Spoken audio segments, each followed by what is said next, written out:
Diedre McAlister held her breath against the agonizing stab that shot through her. She shifted in the velvet chaise and tried to sit upright.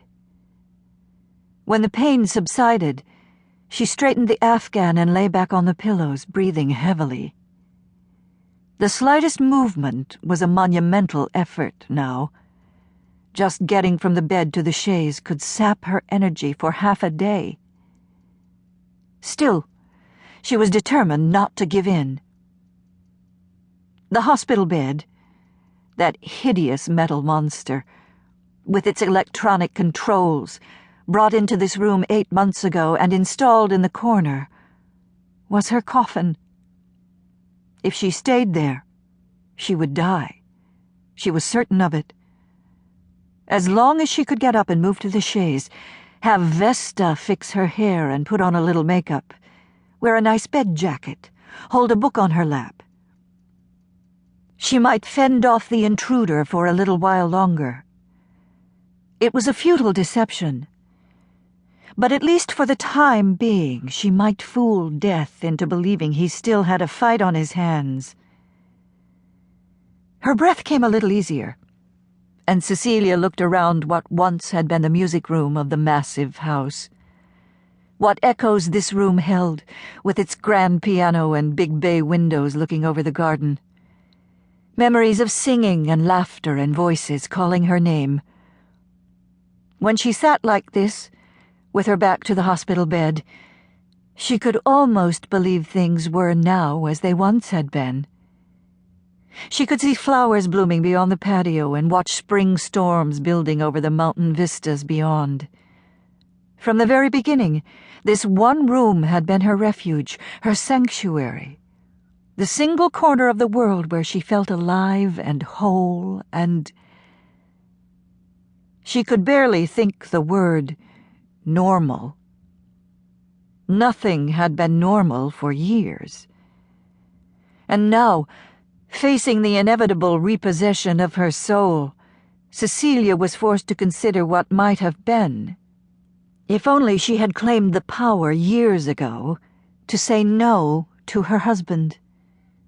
No to his grandiose dreams, his ambition. No to his vision of what their life should be. No to... well, to a lot of things. But no one, not even a wife, said no to Duncan McAlister. When he had built this house 30 years ago, he had claimed he was doing it for her, a doting husband giving the wife he loved a grand home. But she knew the truth then as she knew it now. This house had never been built for her. It was Duncan McAlister's giant billboard, a huge, hulking, "I told you so," to all the people in his past who had called him a nobody, the good-for-nothing son of an alcoholic and abusive father. Well, he had done it. He was rich. He was somebody. A real estate mogul.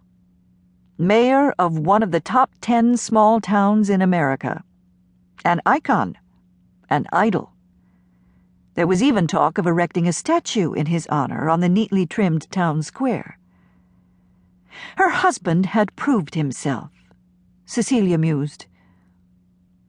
But what had become of the man she had married, the gentle, wounded, compassionate boy who haunted her memories? Had he ever really existed?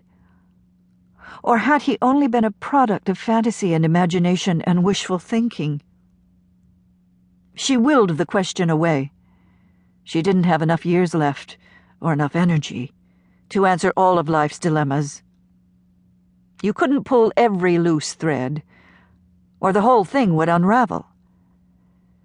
Death had a way of bringing life into focus, of distilling out peripheral concerns and leaving you with pure, undiluted, pristine truth, a truth that had to be spoken, now, quickly, while there was still time.